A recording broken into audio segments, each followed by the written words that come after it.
Okay, 305. Thank you. Thank you for the time and apologies. Technology has a way of humbling you.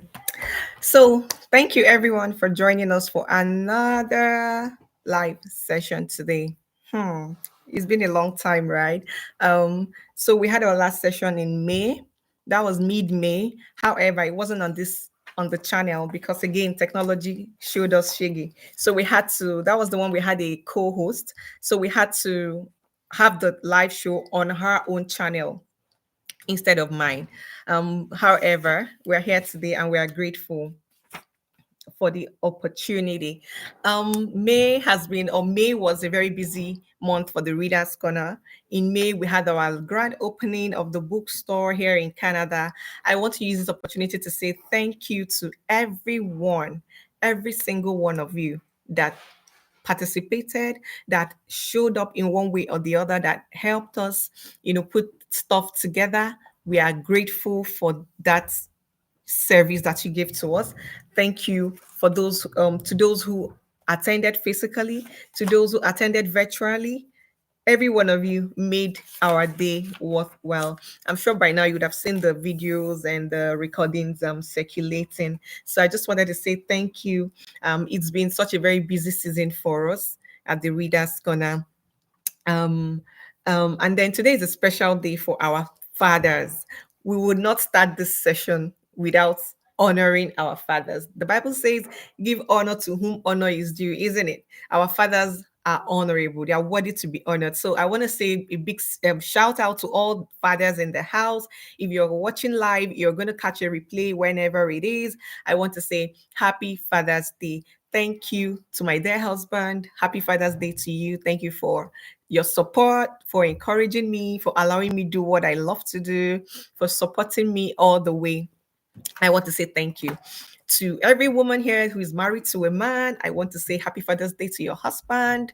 Everyone else, I want to say happy birthday to your brothers, your in-laws, your cousins, everyone. Happy Father's Day to all fathers. We pray that the Lord God Almighty continues to keep you safe and sound. So today, our topic is a very interesting one. So the YouTube live stream, I had issues. I couldn't pre-schedule the link. I couldn't pre-schedule so that people, get the link before time. But it's okay. I'm sure they will all catch a replay when they are able to. That's not stopping us. So our topic today is the real reasons we don't read daily. Beyond business. You know, one of my mentors, she'll say, excuses are cheap.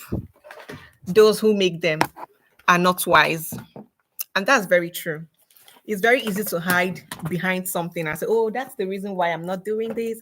That's the reason why I'm not doing that. But hey, today I want to shock you to say that it is not because you're busy that you're not reading every day. And I'll prove it to you. It's not because of you're busy. There are a whole lot other reasons why we struggle to read every day. And that is what we're going to be talking about in today's session. We're going to be going really in depth into that conversation. Before I go ahead, I did a little bit of research and I found out something very profound. The billionaires of today, they are all readers. The highly successful men of today and women of today, they are all readers. Mark Zuckerberg, Bill Gates, Aliko Dangote, Matthew Ashimolo. I mean, the names, Oprah Winfrey, the list is endless. I leave you with that assignment to go and do the research. Find out one billionaire, find out one successful man or woman who is not a reader, and come and drop the name with me. There is no one at all. They are all readers. When I say readers, they are all voracious readers. They read like their lives depend on it, right? So the question I always ask myself is, when I say I'm busy, I'm too busy to read, am I busier than Otedola? Am I busier than the billionaires? Whenever I feel like okay, it's time to read and I want to make excuses, I ask myself that question. Dear Vera, are you busier than these guys? If you're busier than them, then you shouldn't be on this level.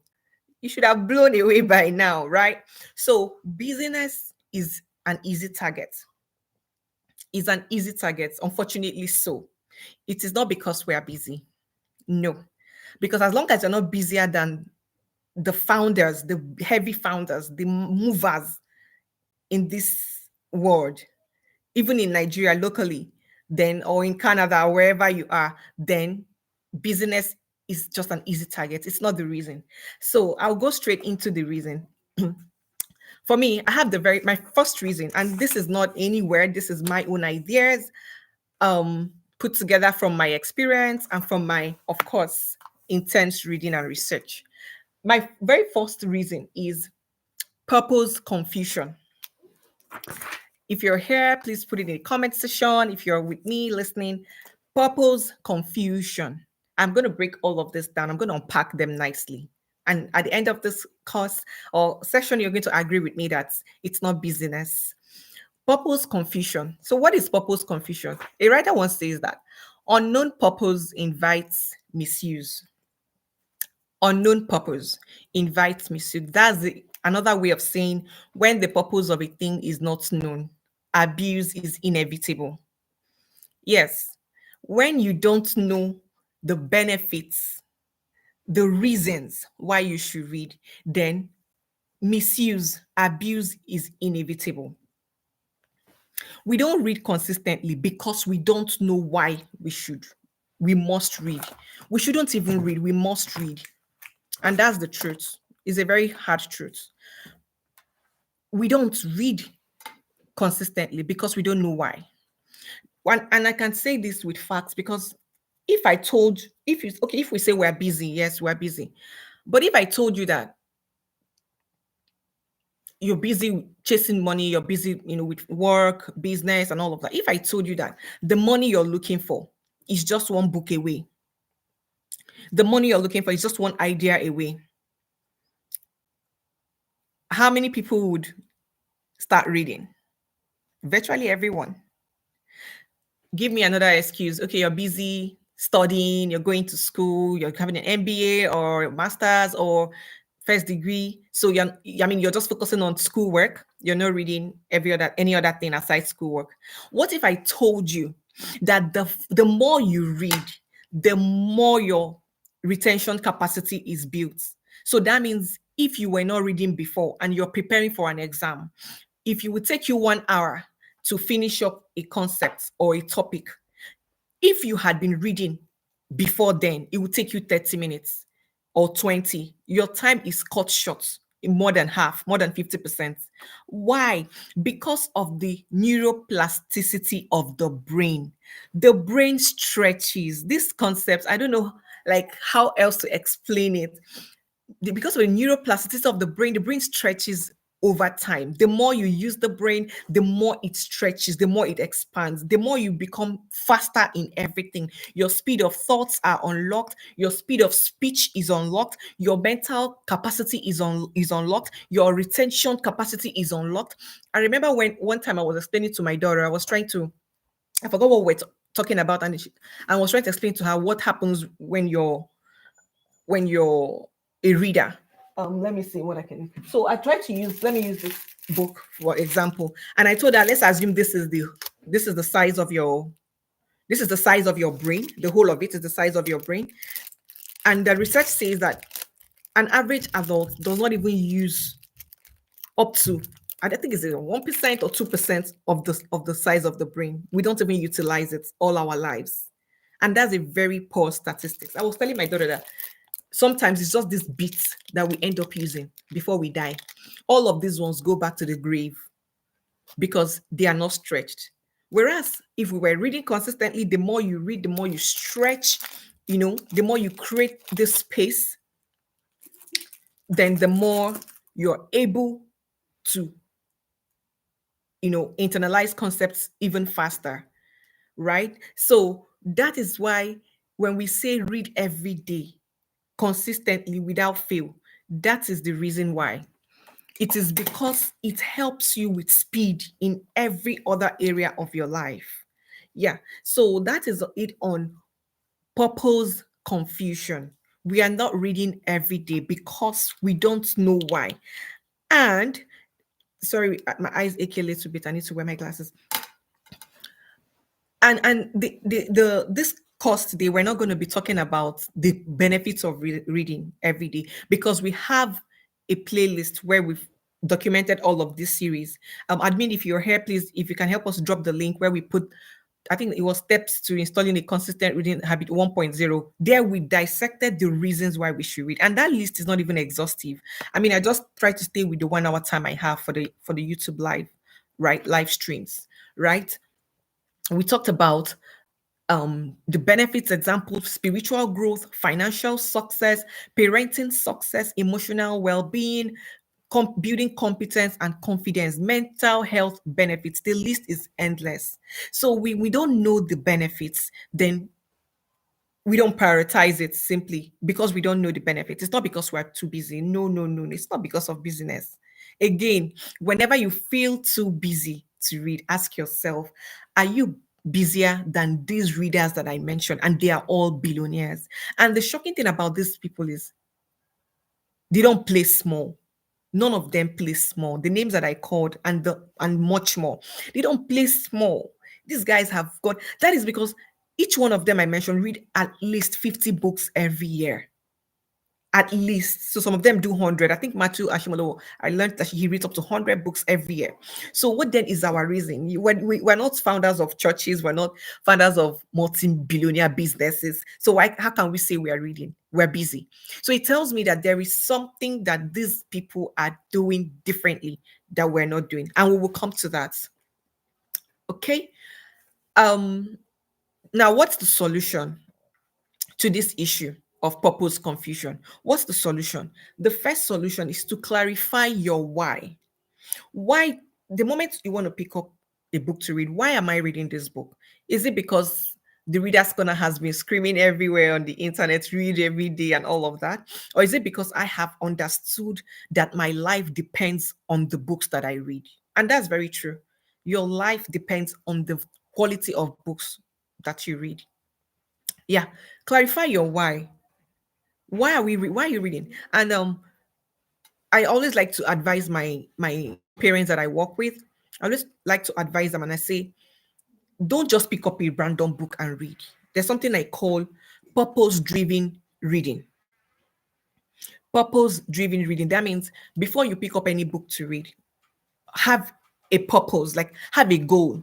So for me, in some months, I want to say, okay, I want to build more on my spiritual intelligence. And so I pick up a book on spiritual intelligence. The one that is close to me is the one for children, right? That's it.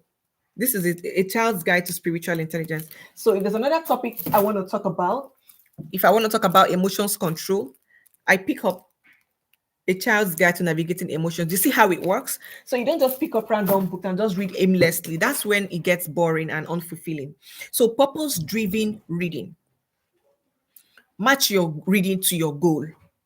Is it you're talking about finances? You feel like, oh, this struggle is too much. I really need a way out of this,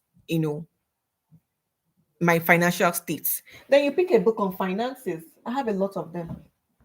Sorry. This is The Psychology of Money.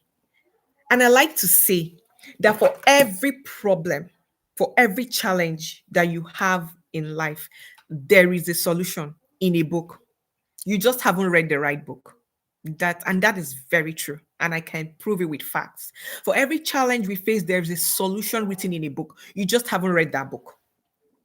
So when you identify the challenge that you're going through, or not a challenge, or an area that you want to improve on, then you source for the right book for that. One time when I was struggling with my timing, I wanted to. Okay, the 5 a.m. club is not here. I wanted to, structure my day better as a mom, a career person, a businesswoman, an intentional more parent. It was just a lot. I wanted to restructure my days, and I picked up the book 5 a.m. club. It's not here, it's not close to me. The 5 a.m. club. And that book did the magic that I needed. I knew the right time to wake up in the morning. I knew the right routines to do every morning. I knew how to, apportion hours of my day to specific tasks that I wanted to perform. And that was the game changer for me. So thank you, admin. Say, match your reading to a goal. Don't just pick a book. Oh, because Vera sold the book to me, let me carry it and start reading. No, have a plan. It is that plan that will make the reading worthwhile. Because by the time you're reading and they say, oh, this is where my issue is coming from. Oh, this is what I need to adjust and all of that. So, and that's how solutions come, right? The second solution is to learn. Okay, so examples of why you can read. It doesn't always have to be to solve a problem. It can even be to learn a new skill. For example, this rave about AI, technology, artificial intelligence, all of those, modifications and all of those technological advancements. If you want to learn a new skill, there are books on the skills. You pick up the book.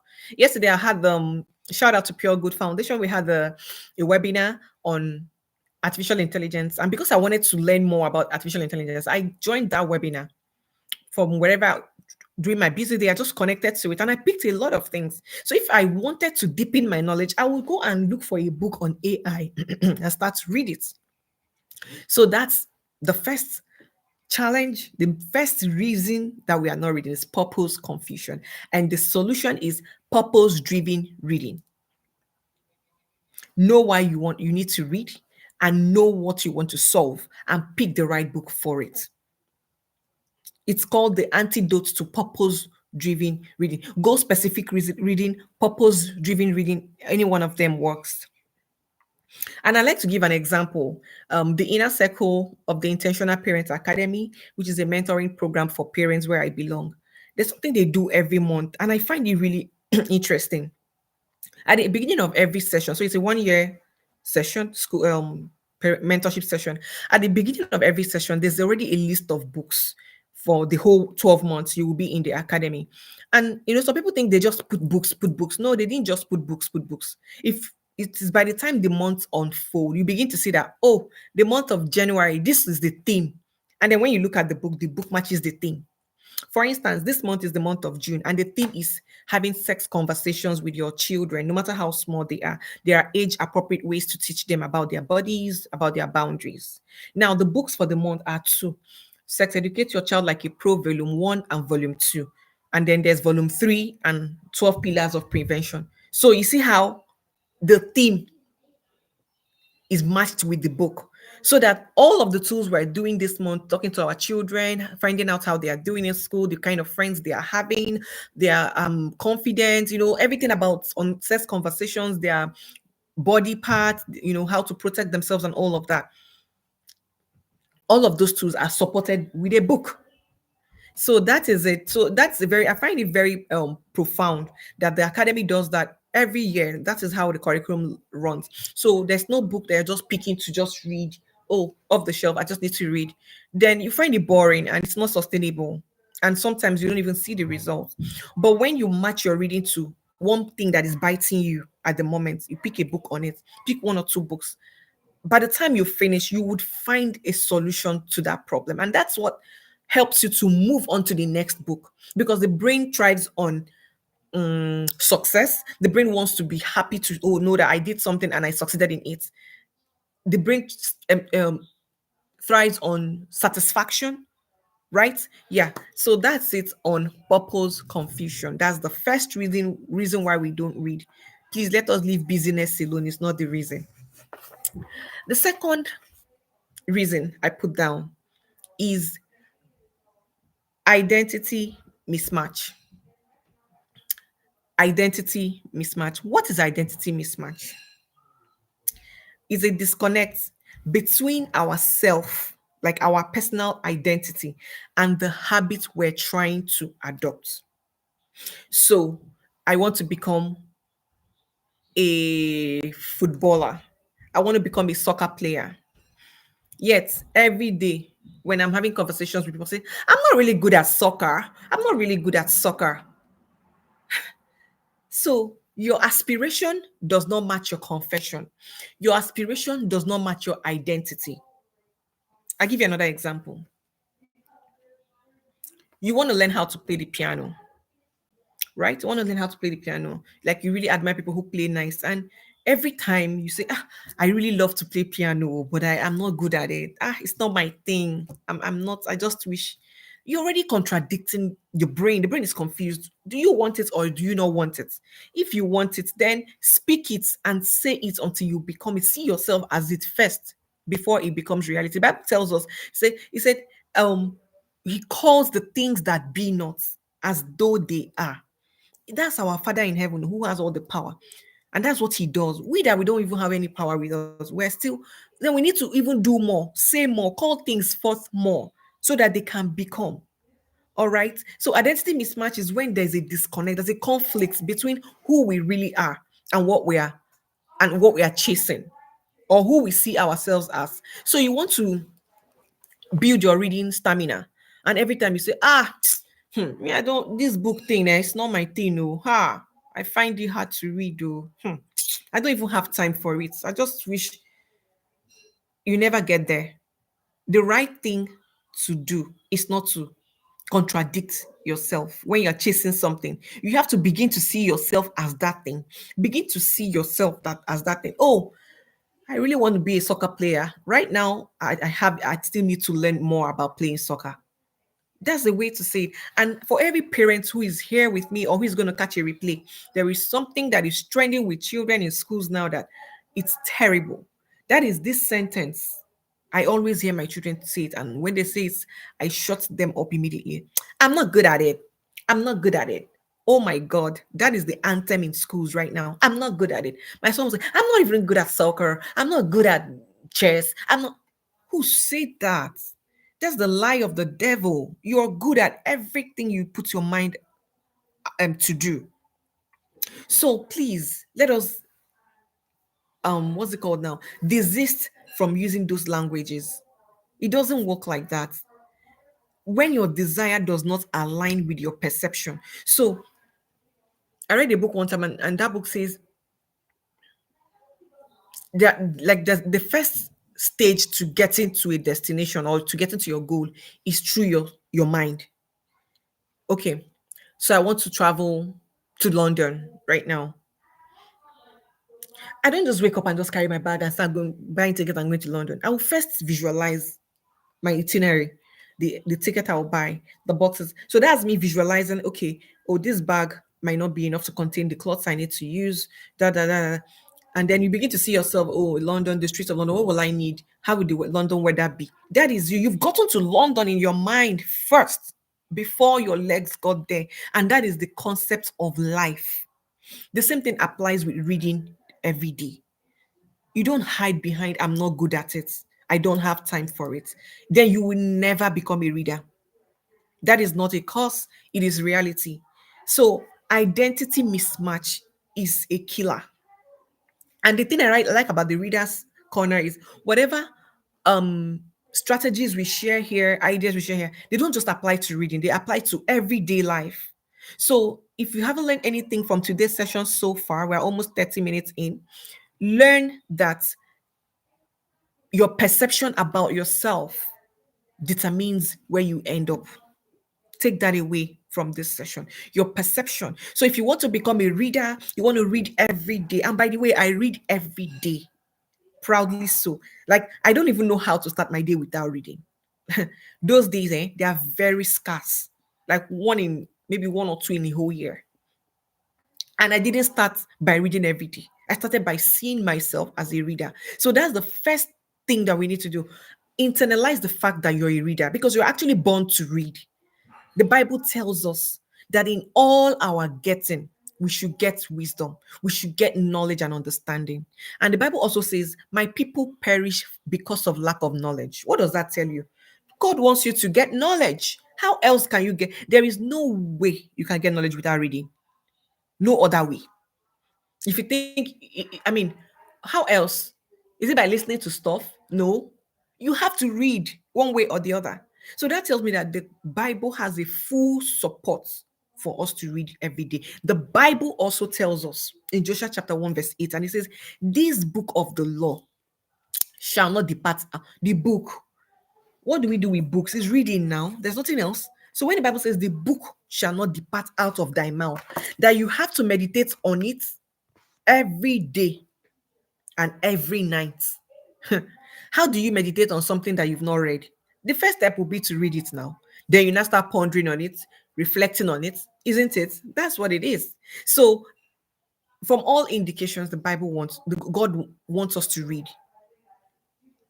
So, if you're not reading every day, then there's a lot of work that you need to do, right? The journey to any destination begins with the right mindset. Thank you for putting that out there. So, even the Bible tells us in Proverbs chapter 23, verse 7, and it says, as a man thinketh in his heart, so is he.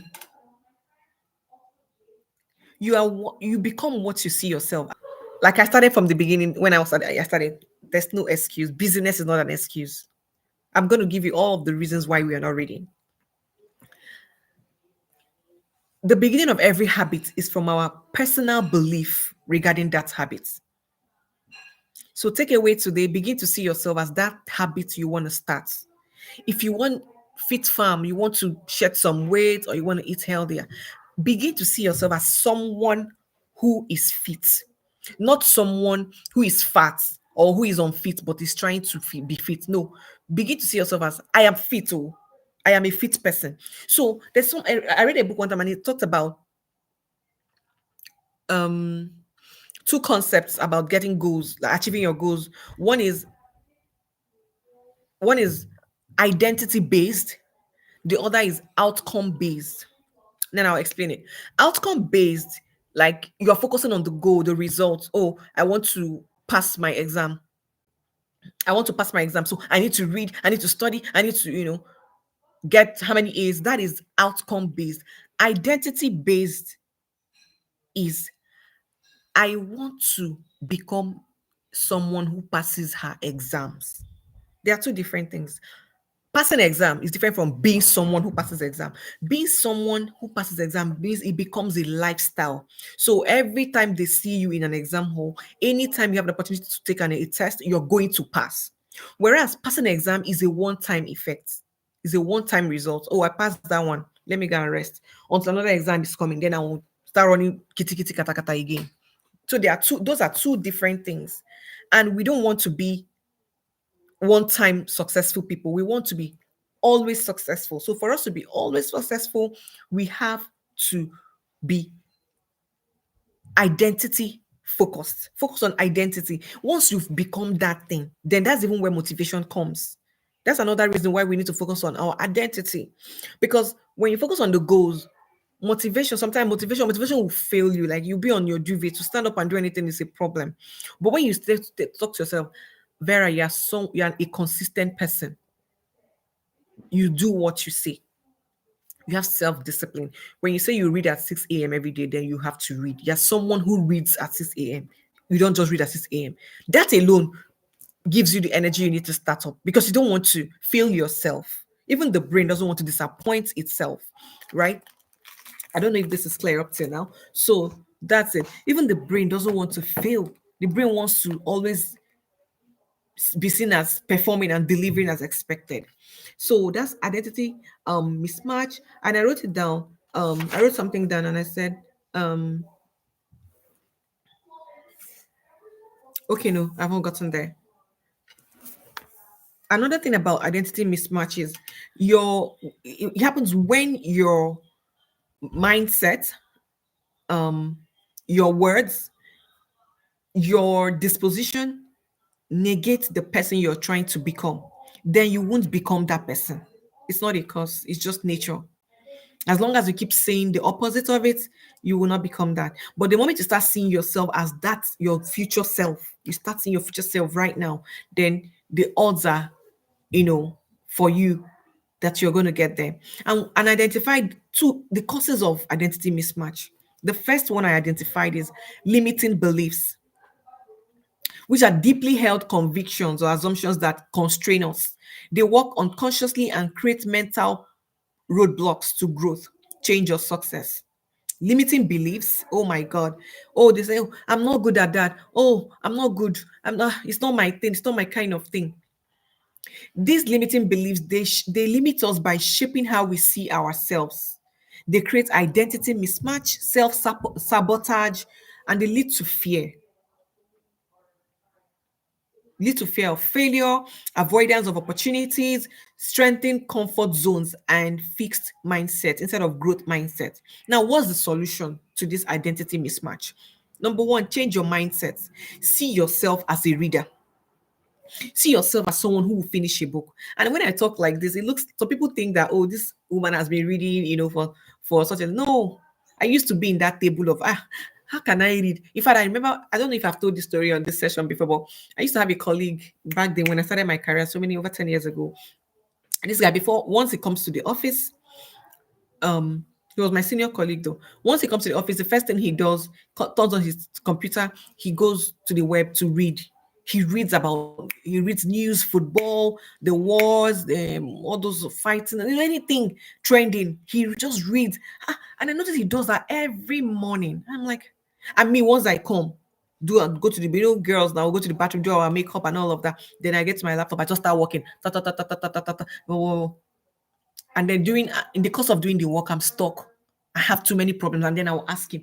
The moment before you're asking him, he has a solution. I was like, this guy is really smart. Oh, how is he doing it?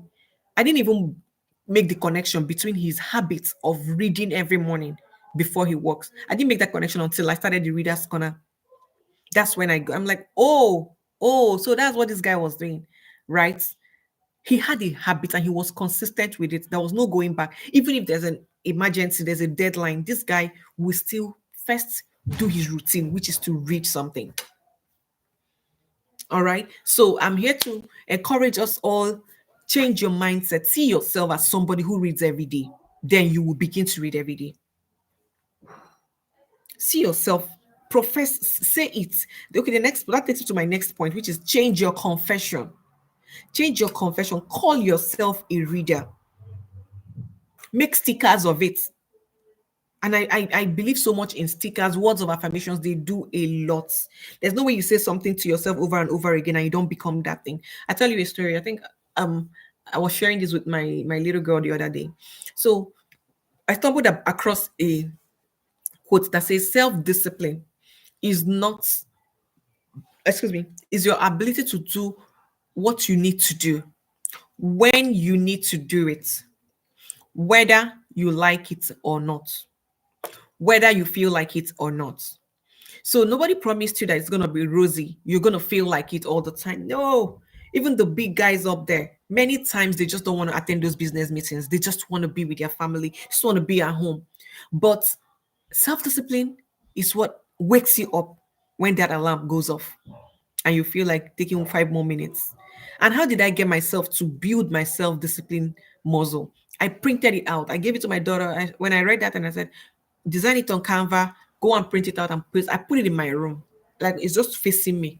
So whenever the alarm clock goes off and it's time to read, I'm like, can I not just sleep? After all, I slept late yesterday. And once I open my eye, I'm just looking at it. Self-discipline is the ability. I just carry myself up.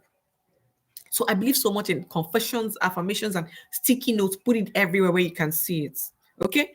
Now, and then the next solution is to change your activities. Yes. So it doesn't just end in calling yourself a reader. Change your activities. You cannot be a reader and you're not acting like one. So change your activities. Act like a reader. What do readers do? People that read all the time, what do? You always see them with a book. That's the first thing. You always see them with a book. So for me, wherever I'm going for a party, I just have this method that just in case I have like 10 minutes, instead of chatting away on my phone, I just pick a book and I help myself. I help myself with it. Only if, okay, I have some messages I need to respond to. But outside that, I just help myself. Or maybe I'm making business connections. I'm chatting with people, making new contacts and getting new clients. I pick up a book. So what do readers do? They are consistent. They read every day. They don't read when you feel like it. So nobody is successful that does things when they feel like it. Comfort is danger zone.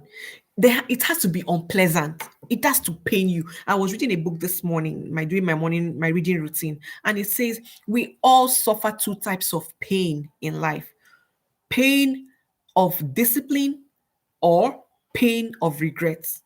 Which pain do you choose? Of course, you know that two of them lead to different results. The pain of discipline always pays better than the pain of regrets, because time lost can never be retracted or retrieved. Yeah. So those are the solutions. Change your mindset, change your confession, change your activities. Begin to act like a reader. Another thing that readers do is that they create time. They create time for what matters most, because I don't see any other thing that matters. Like the money you're looking for, the business you're looking for, the promotion you're looking for, all of them are tied to what is happening in here. So why then do we now downplay our reading times, reading sessions, and chase all of those other things?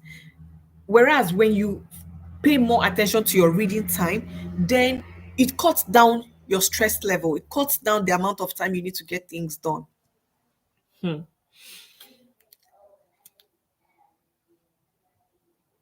So still on identity mismatch, and I wrote it. I said changes are temporary unless they become part of who we are, our identity. Remember, that's what we're trying to solve: the problem of identity mismatch. Yes, change is temporary. That's why I said when you become a thing, then it becomes a repeated success. But when you are just winning once, then you're not that thing, right? When you're if you I won a football match today, then you're not a good soccer player. But if you're repeatedly winning soccer matches, then you're a soccer player. So we move on quickly. Our time, oh my god, time usually just flies so fast. The third point I noted out down is we don't read consistently. We don't read every day because we don't have the right systems. Yes. Now, this is in two ways. We don't have the right systems. One, the right systems to structure our day to free up space for reading. That's one angle to look at it. Like I mentioned the other time, that when I was trying to do a better job at my aligning my days, activities, and my responsibilities, I picked up a book, The 5 a.m. Club, and I read a lot more other books that have helped me. We are busy. I did not say nobody. We are all busy. Oh, forget. Oh, we are busy, right? The problem is not the business. It's not the responsibility. It's the system. We don't have the right systems. Like I said earlier, when I was talking about the billionaires, there's something that they do differently, and that is structure. Their days are properly structured. So there's something I do with my family, my kids. Once we wake up every morning, we have a plan. Sometimes I have my week planned ahead. Sometimes I just have to write every morning. I write what I want to achieve. Right? We don't. I tell my children, you don't just wake up and just you carry yourself and just be walking aimlessly. I used to ask them, I ask Eliana, what's the plan for today? What makes today successful for you? As small as even the 5 year old, he has a planner. Every day he will bring his paper and pen and write, scribble it. He will even to watch cartoon. You write it is a plan. Eat my breakfast. I mean, to their level. But many of us, we don't have planners. We just stand up. Oh, okay, it's time to go to work. Boom, boom, boom. We go to work, come back, we cook soup. That's why we are busy. It's not because there's too much to do, it's because we don't have the right structure. We're not properly structured. We lack the right system and structure, right? So if you know that on Mondays, this is what you need to do, then structure it properly. Put a pen and paper down and say, on Monday, these three things are what I'm going to achieve. They are my on my top burner. I'll do back, and I'm done with it. And I have time to relax and reflect. But no, many of us were just chasing evil. You see the one of social media, WhatsApp, chats. Hey, that one is oga bata bata of the business. Some of us, we say we are busy, we don't read, but we are up to date on social media. There's no WhatsApp status that we did not see, but we say we are busy, and that's the problem. So we're not very busy. We just lack structure. A structured day reduces stress. A structured day gives you back more. A structured day delivers results. A structured day gives you mental sanity. So I don't know who this is for, but if you're with me on this session or you're catching a replay, have a structure for your everyday. I read another book. I don't know if it's there. Finish what you start. In that book, I learned something profound. They say many of us were even structured, but then we overstructure, we overpack our day with activities. There are some things that can wait, really. So it's my mentor, Coach Wendy Ologi. She would say, to have a fulfilling day, how does she say? Schedule your priorities. Don't prioritize your schedule. I say that again. To have a structured day, a successful day, schedule your priorities. Don't prioritize your schedule. And I will explain. Scheduling your priorities means the things that are important are in my list. The things that are important, they feature in my list. Whereas prioritizing your schedule means that you've written everything, both important, unimportant, urgent, and not urgent. You put it there, you're prioritizing. It doesn't work like that. You can't do everything at the same time. I've learned that thing. Sometimes I say to myself, okay, Vera, you have 15 things to do, but you can only do 4 today. The rest can wait. Out of that 4, which one is the most important? And another thing to watch out for is that not all urgent things are important. In fact, many of the times, you see those things that are urgent. Let me quickly. They can actually wait. But you see, reading is not urgent though, but it is the most important. So that is why it takes backstage all the time. It's not urgent. I mean, I can afford not to read anything for 1 year. And there was a time in my life, in years, I think from university to when I didn't read, even in 10 years, I couldn't boast of reading one book. So that's the difference. You don't structure you don't prioritize your schedule. You schedule your priorities. What is most important to me? Then I will make it urgent. So for me, my reading times are urgent for me. Come rain, come sunshine, I get it done. If it means that I have to wake up 30 minutes before my normal wake up time or 1 hour, I do it. Why? Because I know, you see, those ones that are not urgent, they are the most important. I've learned that those ones that are not urgent, they are the most important. So that's one issue why we don't read every day. We don't have the right systems. Thank you. I see more people joining us. Thank you very much. Please, if you can, put your comments in the chat session so I can see who you are joining. I can see people, but I can't see their names. So please, I'd like to meet with you and know where you're joining us from. Thank you. So back to the topic, we're talking about the real reasons why we don't read every day. And we have already said the number one reason is purpose confusion. Please, if you're just joining us, do well to catch a replay where I have explained all of this already. Number two reason is identity mismatch. And number three, which is where we are now, is that we lack the right systems. And under the systems, I'm breaking them down into two angles. The first angle I'm looking at is systems to structure our day. Yes, we don't have it. That's why it's easy to use business. If business was a name, business would have been long dead and buried because everybody in the world uses it as an excuse not to get things done. But that's not the truth. The same 24 hours is what all of us have. I read a book and the author said time is an equalizer.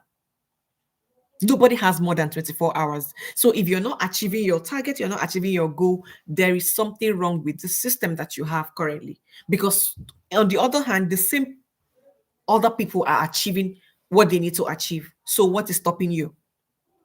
Then there's a problem in the system. And I already mentioned schedule your priorities. Urgency does not equate importance. Thank you, Oluchi. That is profound. Yes.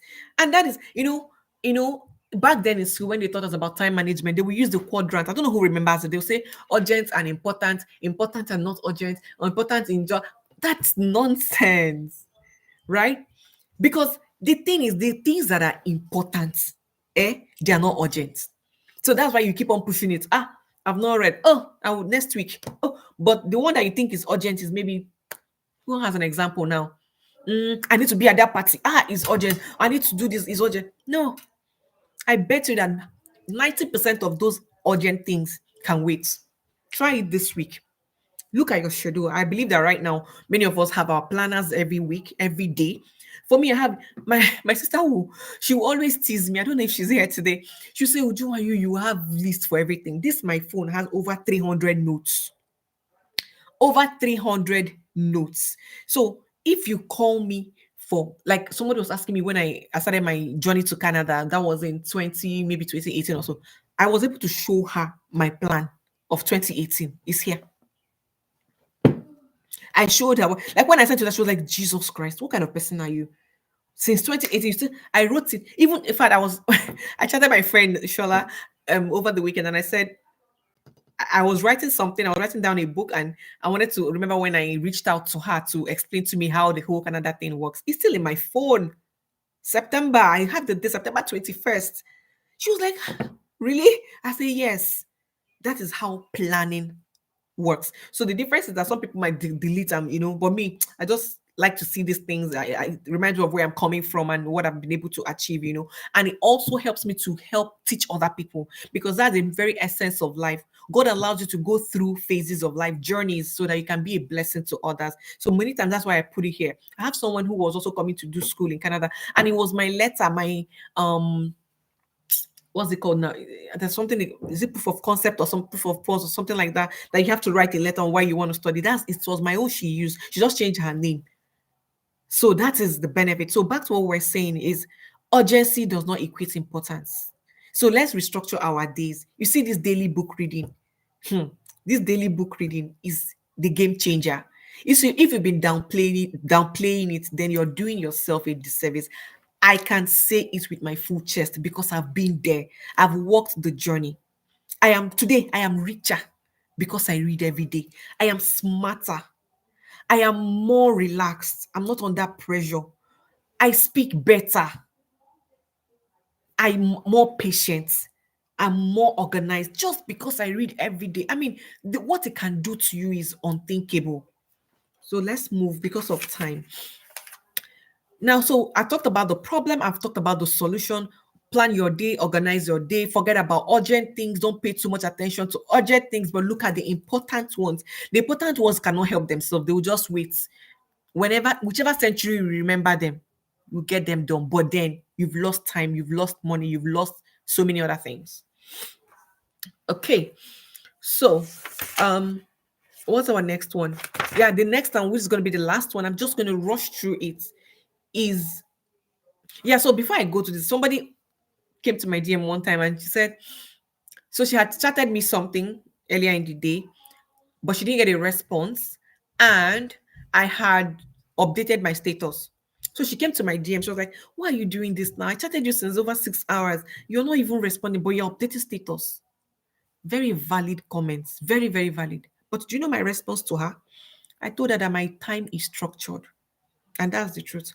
I have the time when I'm on social media responding to chats. And I have a time when I need to update my status because I'm a businesswoman.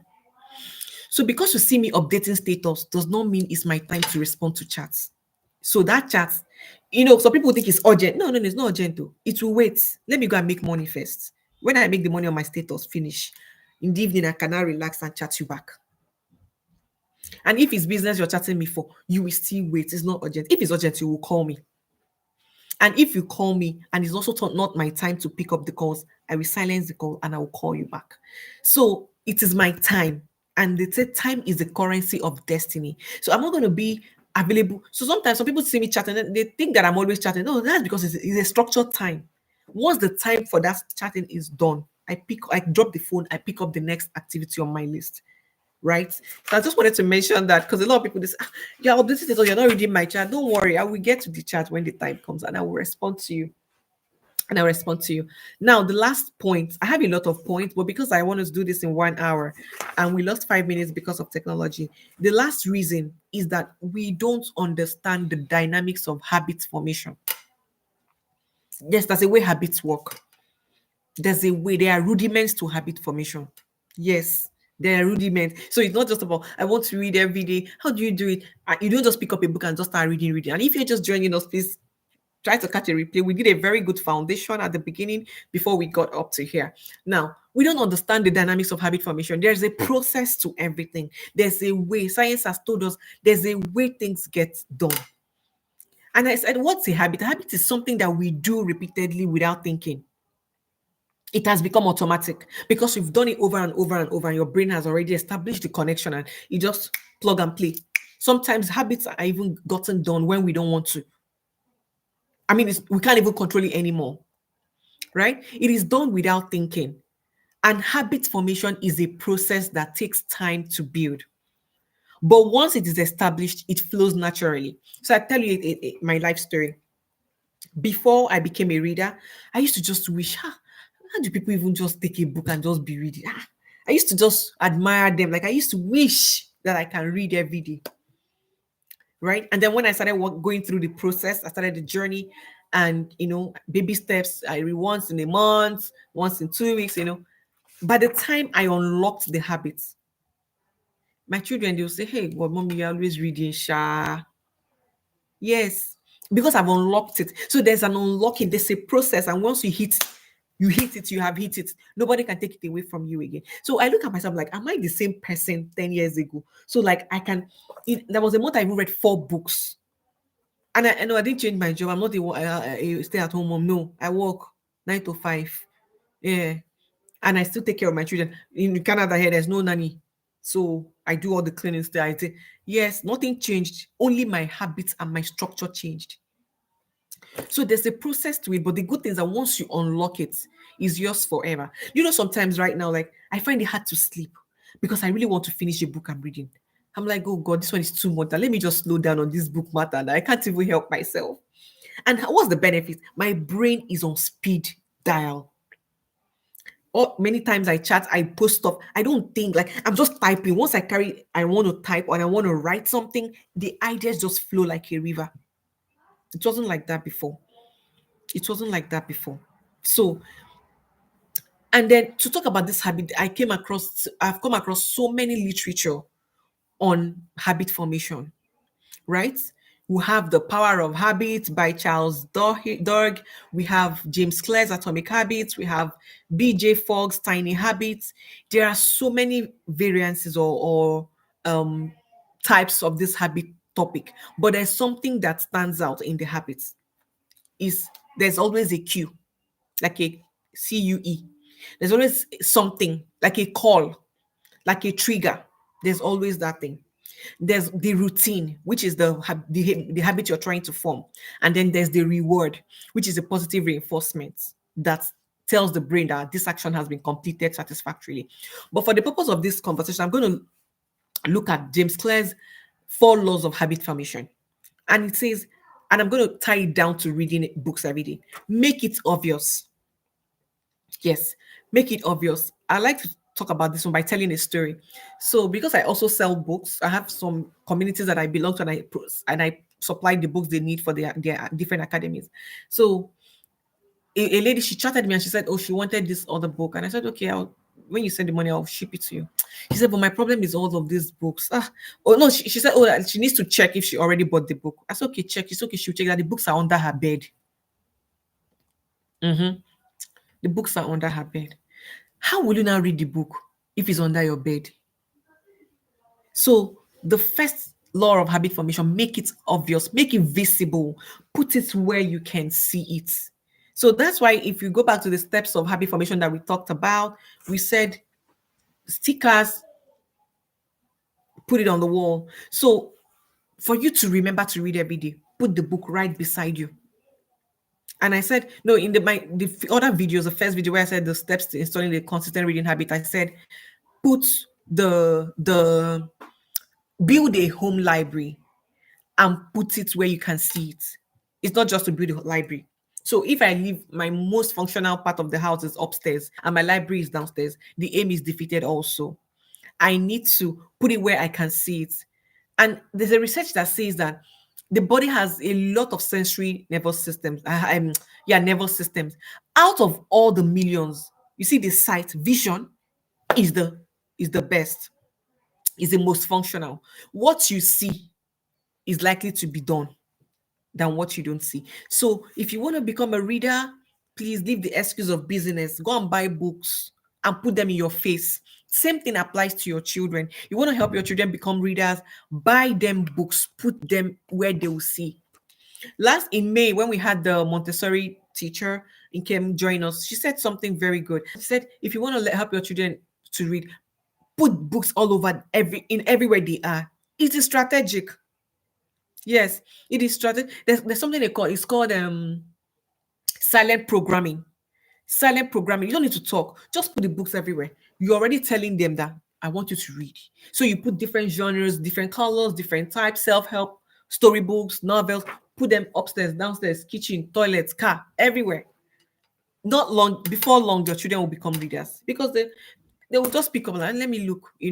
So make it obvious, make it prime your environment to help you become a reader by buying a lot of books. Some people, they want to become a reader, they will not buy one. So when I finish this one, I beg before I buy another one. No, it will not work like that. You need to stuff yourself with books, put it where you can see it, and then you can remember to read it.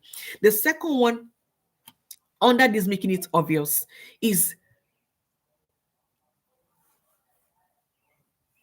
being able, like, it's called habit stacking. Like, habit stacking means you have identified, you've called out when you want to get the activity done. So I want to read by 6 a.m. every day.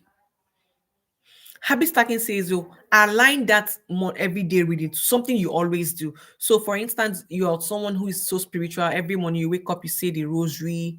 Every morning at 6:15 you start. It will help you to put your reading time immediately after that habit of your rosary or before anyone. But as long as you know that every day you will get that thing done, right? So habit stacking encourages to put the habit you want to start, put it just before or after a habit that you're already doing. It makes it very easy. If it's devotion, you have a routine of saying your prayers every night with family before you sleep. Then say, okay, 30 minutes or 5 minutes after this devotion, I'm going to read a book. Then you are more likely to get it done. Right? The next one, the second habit, the second law of habit formation is to make it attractive. Make it attractive. Let me tell you something. All of this, growing up, the fed us, just get things done. You need to toughen up. It's not true. Your brain wants attraction, wants reward, wants satisfaction. Everybody likes, in my language, you say nobody they put sugar in their mouth throws it out. Nobody in this life. You first enjoy, then remember that doctor say you should reduce sugar. That's the same thing that happens to the brain. So the more attractive a habit is, the more likely it will be done. How do you make it attractive? Put rewards to your reading times. So you can tell yourself, oh, for every time that I successfully read in a day, I'm going to get an extra time to watch my TV. Or I'm saving for a vacation. Okay, I want to go to Paris next year. Every time I read my book as expected, I put $10 down for that. There's a thing about rewards. Let nobody deceive us. There is a thing about rewards. Reward yourself handsomely for a job well done every time you do a habit you're trying to build. Same thing applies to children. There's nothing like you're bribing them. No, it's not bribe. Even if it's bribe, the brain likes it. Because the brain now remembers, oh, next time if I do this, I get this reward. Okay, let me do it. There has to be something motivating you. Motivation is not all this stand up, you have to do it. Winners are not, no. Those are not motivations. No. Motivation is something fulfilling, something rewarding that your brain will say, I've done this. Me, I always reward myself. Oh, sometimes in the month it's so busy, I'm doing business, I'm doing family, I'm doing, oh my god, sometimes I just say, you know what, today I'm going to Charles and Co. Charles and Co is one very fine clothing store here in Canada. I'll just tell myself, Vera, you have done a good job. See, these 3 months you have done good. I go there and I shop for myself. I don't even used to look back. I reward myself. You know what that does for me? It gives me that energy to bounce back and give more. Find something that motivates you to read daily. Yes, thank you, Sister Evelyn. Find something. The brain thrives on reward. Any habit that is rewarded is likely to be repeated. That is science. And please, all of these learnings, and they don't apply to us alone, even to our children. You want them to do dishes, to do chores, reward them. I'm not saying you should attach every activity to a reward, but have a reward system in place. Thank yourself, thank your brain, thank your body for going by every day. So it also applies to habit formation and reading, daily reading. So for me, even as a reader that I have established it, I still reward myself. I still reward myself. I say, okay, I kept to my reading time for this whole month of May. This is what I'm going to do for myself. And I do it without looking, without looking back, as long as much as I can afford, right? Now, the next concept that is used to explain this one of making it attractive is temptation bundling. Excuse me. Temptation bundling is just simply saying that, okay, just like I explained, put a reward to what you do, what you want to do. Let me see how I wrote it. Pair your reading to an action you want to do. So you need to read, right? You need to read, right? But you might not want to read, but you want to watch Telemundo. I don't even know. Is there still Telemundo now? I don't remember. I don't even watch too much TV. Oh, is it Telemundo or okay? Let's use Telemundo. I can't remember any other one. So tell yourself, okay, every time or every week that I complete my reading streak, I will get an extra hour for Telemundo. Please don't let anybody tell you that you're bribing yourself. You deserve it. And the moment you start rewarding yourself, you see that your energy is at a higher peak. You're able to get things done more. So, and in the book I read, it says it is it is the anticipation of a reward that gets us to take the action, not the fulfillment of it. So if I remember that after this my reading streak, I'm going to watch Telemundo, it spurs me to read. It is not the Telemundo itself that I've watched. Just the thought of it is what you need. So imagine if there was nothing for the brain to hang on. So in times of you're downcast, you're depressed, you're tired, you're exhausted, there has to be something. And it's not motivational talk. It's not to get it done. Winners are always on top. It's a lie. Winners are not always on top. Winners get motivation. All those people at the top, they know how to reward themselves. When they take their children, their family on vacations, you're not there. You will not be there. So please, let's not stop punishing ourselves and punishing our children. Life is not hard. Life is actually meant to be sweet. No matter, it doesn't have to be expensive, no matter how small. I have a friend and she said anytime that she does a particular thing, you know what she does? She goes on a walk in the evening in a park. And that's it. She just goes, enjoys nature, stays alone, prays, plays music. She goes, for you as a working mom, bless yourself with 1 hour me time. Mhm. Yes, 1 hour every week or 1 hour every month. Relax. Like for me, yesterday I had this. In fact, this for May, it has been back to back for me. And yesterday I said, you know what, Vera, you're just gonna rest. And I got back. I took my daughter for her piano recital, and I did all that runs. When I got back home, I said, you see, this from now till night is only me. I locked my door, took a nice shower, put nice perfume, dress one, and I started watching movie. I watched the movie Straw. That's my own reward for myself for a job well done for the whole week. That was Saturday. So am I energized to start it? Yes, at least when I hear about the movie Straw, I'm able to contribute. My energies are not that I will still be eyeing it. Hi, I wish I watched this movie. No, let us enjoy. I mean, let us appease ourselves. We need it, especially as working moms or any other person. The brain thrives on reward. Don't forget that. Apply this to your children when they get things done, things that are tough. Bless them, reward them, but then do it cautiously so it doesn't become like everything has to be rewarded. Then the third law, I'm going to run really fast. I want to stop this at 4:15, 5:15. I'm doing this because we lost time earlier. The third law is to make it easy. Make it easy, right? And this make it easy thrives on a law or a concept that is called the law of least effort. Law of least effort is very easy. When I was trying to internalize it, I called my daughter when I read them, and I called my daughter and I said, "Come." I was saying to her, if I told you that I need a pen, and there is a pen right at the table by my left hand side, and there's another pen upstairs in my room, which one would you prefer to give to me? She said the one here now. Of course, that's how life is. That's how your brain works too. Why do you want to suffer yourself to go and be getting the one upstairs when you can actually just stretch your hand and pick up? That's the exact way this exact same way habits are formed. Make it easy for yourself. You want to read every day. Why is your book under the bed? No, that's a problem already. Let the book be very beside you. So as soon as you hear that alarm, you wake up, you stretch. The next thing you're seeing is the book you want to read. And I can relate to this totally well, because so many times, so for me, I read with a pacer, right? It makes me read very fast. I'm a very fast reader because I read with a pacer. So sometimes so it's better to, if I don't give me a book without a pacer, I will not even read it because I need to use it, because I also like to underline, write stuff and all of that. But anytime I want to pick up a book and read, and my pacer is in the table in front, I end up not reading. You know why? The time energy to open the door and go down and like just climb down the bed and just take that pacer is a problem. And it's okay. So the way to correct it is have the book and the pacer right in front of you. Don't make life easy. And this concept applies to children. You want to get them to do things. Stop making it hard. Make it as easy as possible. It's not called laziness, it's called working smart. Right?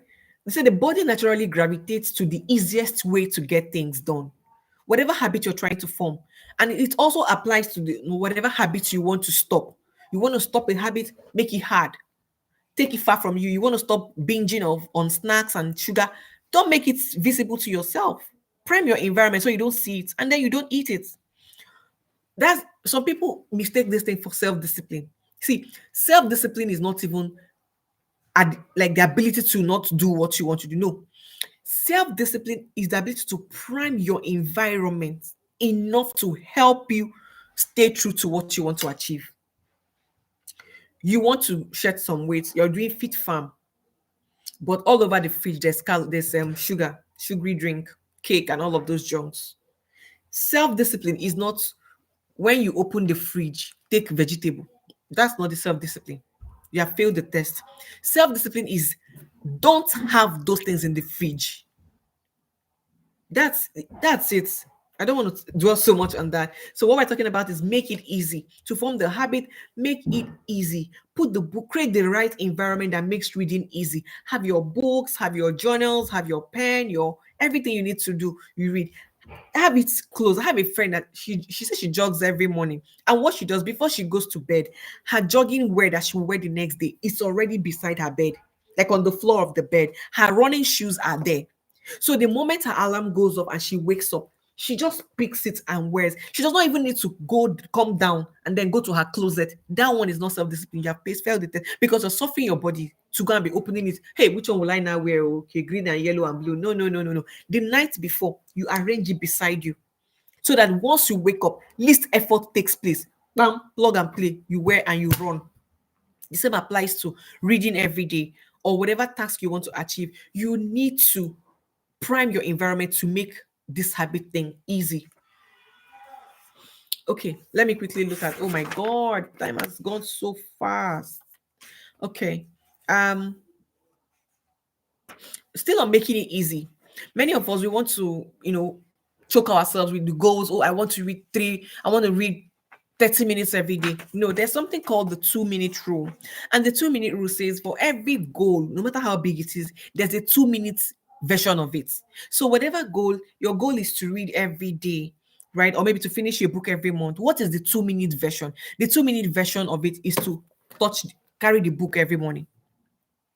Not even to read, at least be able to carry the book. Keep it in such a way that you're able to hold it. Once you get that done, there's a chance that you will read the book.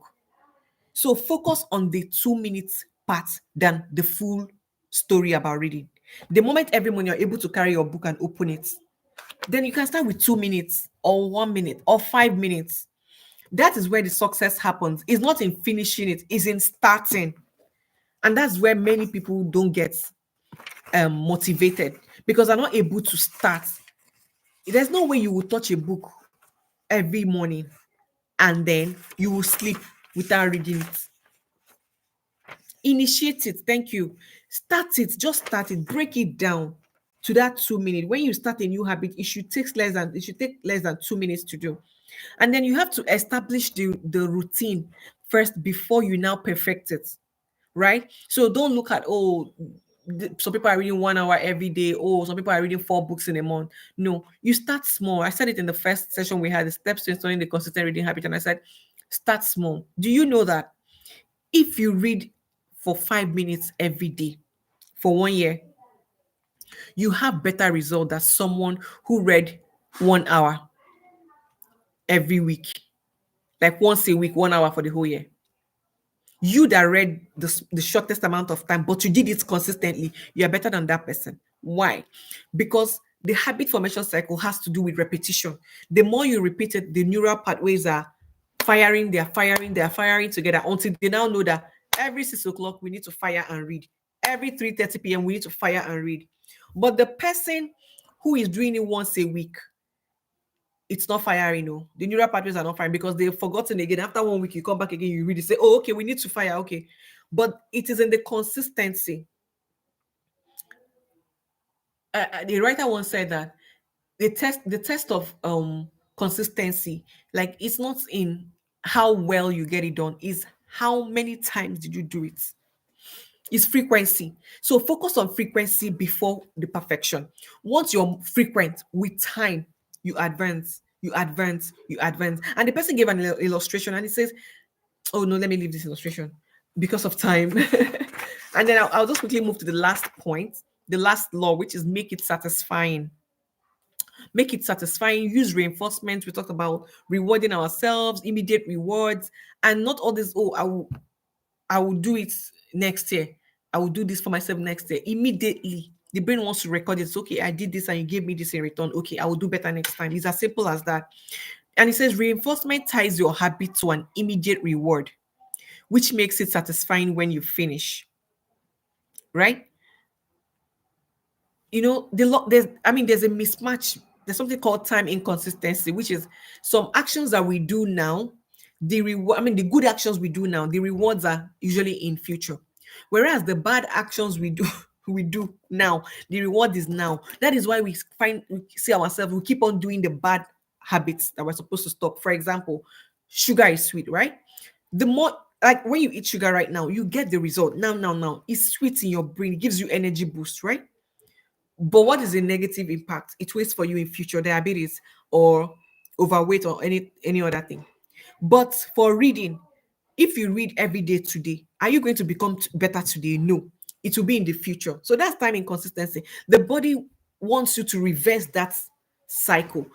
Make my positive actions today immediately rewarding. I don't want to wait till next year. I don't make it. So how can you make it rewarding while waiting for the long-term effects? When you read, reward yourself, bless yourself, make it satisfying. Let there be something to show for it, right? So that's it. And so far, I still have many more reasons why we don't read. I hope, please tell me in the comment section, have I been able to convince you that it's not because you're busy that you are not reading every day? There's a lot more. Business is just an easy target. One last part I missed out to mention when I was talking about we don't have the right systems. I said there were two angles. First is the system to structure our day. Second is the right system for our reading process. And to address that one, I did a YouTube live some months ago, which is how to optimize your reading sessions. Admin, you can please post it on the chat so that people can see and go back to that. There's a way to do the reading. There's a way to do the reading and it's rewarding. So that's the system other one I talked about. It talks about, I think I talk about the 7S system when you talk about the goal, you talk about talk about your environment, the style, how you prefer to read. We talk about the speed reading. We talk about, there are many of them in that video. You can go back to it. So those are the reasons why we don't read every day, and those are the solutions. Please let me know I don't know why these comments are not really flowing that much. It's just the admin I'm seeing and a few more people. Maybe it's from the way I set up the YouTube live. We had a lot of technology issues. I don't know when this is going to ever stop, but I'm grateful that eventually we had this session, and I hope that you've had a good time listening up. If you have any questions, if you have any concerns, feel free to reach out to me in my DM and let's talk about it together. But today, we've established the fact that we are not reading every day. It's not because we are busy. Busyness is just the closest reason to give. And we also established that excuses are cheap, but those who make excuses are not wise.